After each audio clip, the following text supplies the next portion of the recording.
Does trading mean easy and fast gain? We're going to talk about this with Andrea Unger, the four-time world champion of trading.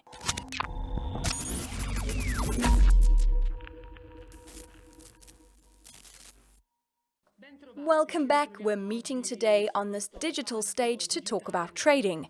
So what is the scope of our chat with today's guest? The scope is to steer the listener away from false myths about trading and towards the so-called systematic method. What do people who approach the world of trading for the first time ask themselves? In other words, what do they expect? So many questions were asked. For example, does trading really mean doing risky and speculative operations? And also, is trading only for shrewd traders capable of tolerating even very high risks? And also, does trading mean sitting in front of a platform and doing dozens and dozens of trades per minute? The truth is that these are false beliefs and distorted information that, by the way, often lead people to rely on non-professional traders, or even real crooks, to perform trading transactions. As in all professional fields, obviously everything depends on the level of expertise. Today we are going to focus on the systematic trading method, a method that enables us to make preliminary and upstream evaluations. The question is, why do we need this to work? Why do we need to use this method? Well, we said previously, trading is generally perceived by the masses in two ways: a scam or a quick and easy way to make money. And neither of the two versions is true. The tools to operate in a professional manner in this field, removing the wrong or distorted information that often influences it, are provided by Andrea Unger. The only person to have won 4 times the World Trading Championship in the futures category. Andrea, welcome back. Thanks, Deborah. Nice to see you again, and hello, everyone.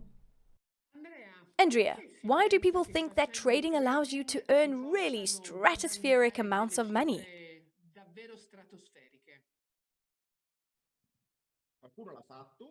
Well, because somebody did earn a lot of money, and because we're often told that it is possible to do so.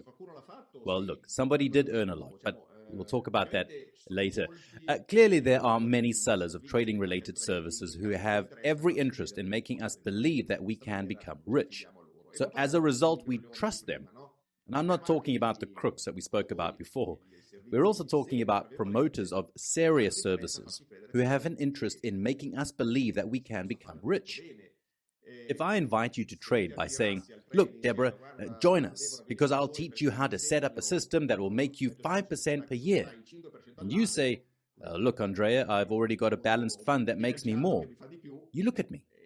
But if I say, "Join us, and I'll show you how you can make 500% per year," well, maybe you'll listen to me for half an hour longer and then decide later. In reality, this isn't the case because it's more likely to earn 5% than 500%, without a shadow of a doubt. But then there was also the question of who made that money. Some people became rich. But let's talk about cryptocurrencies. As we said before, there are people who have made a lot of money. And there are actually opportunities in the crypto world, even at very low risk. But beware, you can also earn at zero risk if the instrument is structured in a certain way. But it takes more skills than usual, and you might also have to do more complex financial operations than just trading. We're not talking about buying Ethereum or Bitcoin. And wait, because this isn't the case. We're probably talking about DeFi operations and so on. All things that require crazy industry-specific expertise. So it's not easy, and you definitely can't learn it over the phone from someone calling to explain it to us. You have to study more. So someone got rich because they were in the right place at the right time. I don't know what the chances are that this could happen again because otherwise, just imagine for a second, it certainly would become a big topic of discussion. If a person with 1,000 euros made 100,000 euros and did it again, after a while he would have 10 million euros and then 1 billion euros. And I don't see these things happening here. The people who made the money are the ones who bought Bitcoin at super low prices and kept it for a long time. I mean, who here would have done that? Let's be serious. If I had bought Bitcoin at 1 cent, When it reached €1, I would have sold everything. I wouldn't have waited for it to arrive to €50,000. No way. And that's it. And so illusion makes the trading market survive. So you can you can earn a lot with trading. You can earn a lot more than with many other traditional investment strategies, but it isn't a game that you can improvise overnight. So the performance will never be amazing unless you're lucky. You can have good results, but you have to work at it, and it's important that people know this. If you want to do anything well in this world, you have to work hard and dedicate time and effort. And the same applies to trading. There's no trick, and neither does the cleverest guy have a trick that works.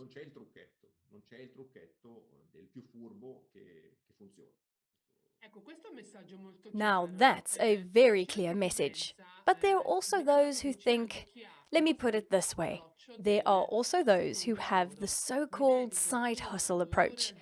I put in 1 or 2 hours a day after dinner, after my main job is done. I have dinner with my family.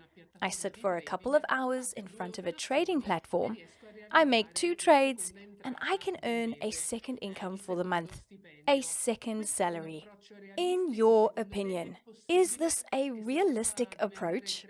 Is it possible to become a trader with the ability to trade using that kind of criteria in this manner?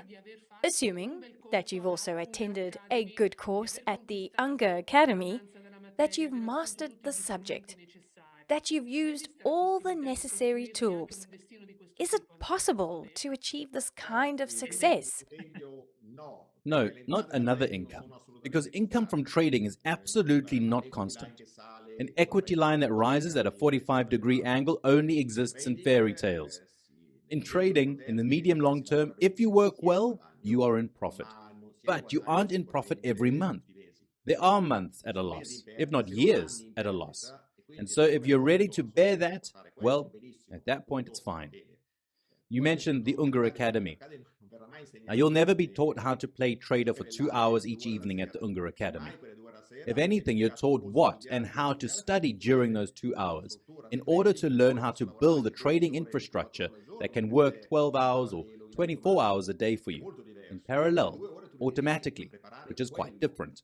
But you're dedicating 2 hours a day to prepare that. A bit like if you were building your own spaceship and not jumping from one planet to another on some site. But in any case, a fixed salary or a side hustle or whatever, no, that doesn't work that way. Because even if you don't want to believe me, because I am the last to appear, looking at the big investment funds, the big international investors, the ones with billions of dollars, if you look at any historical track record of these funds, you'll see that they have extended periods of losses. The curve has been going up and to the right since the start, but the path is not straight. The path is jagged, and one must be prepared for this. The path is jagged, and thank goodness it's like this. I mean, think about it.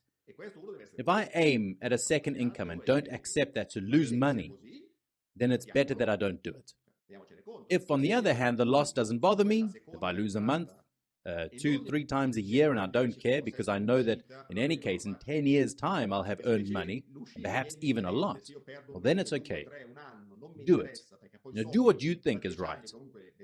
But if you're going for that because you need the extra money and you can't afford to lose, then don't do it. Absolutely, step away. It's not Candyland. It's a job like any other with its costs, the losses and profits.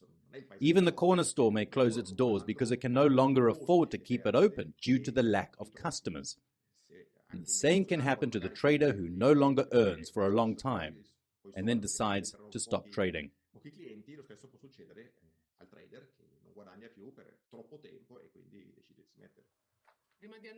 Before going towards the final remarks, Andrea, for those who responsibly prefer consistent results to stratospheric results, which you can imagine, of course, are very difficult, as you said, to achieve, if not impossible, would you suggest they focus on certain instruments over others? Is it better to lean on stocks instead of bonds, on currencies instead of derivatives? In addition, is there also a sort of ranking with regards to which instrument achieves the best consistent results? No, not really.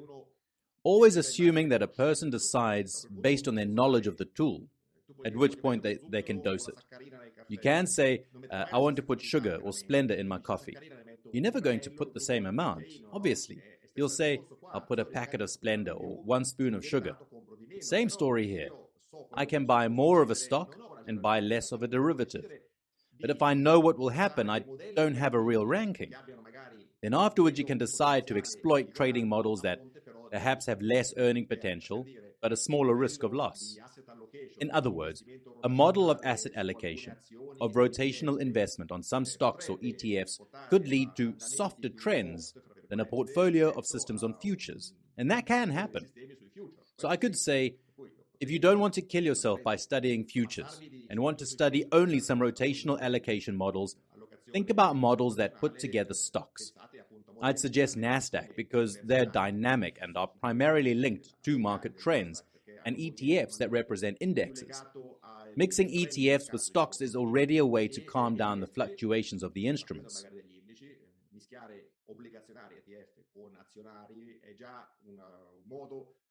You need to find balance. There are many types of models, and this could be the solution for those who want to have less headaches as possible. I mean, looking at the account balance at the end of the day. For the others, no, because I repeat, it depends on the strategy. I can drive a Ferrari, and if I want to go slower, I just have to take my foot off the pedal. If I'm afraid of going too fast. If, on the other hand, I want to go faster, I must press the pedal a little more and go. Don't blame the Ferrari, but yourself, according to how much you decide to press that pedal. Before saying goodbye, one last piece of service information for all those interested who would like to further explore the concepts we have explored in this conversation. You can order Andrea Unger's book on the Unger Method on the Unger Academy website. You'll receive it at your doorstep. It's free and you only need to cover the shipping costs. So happy reading, everyone.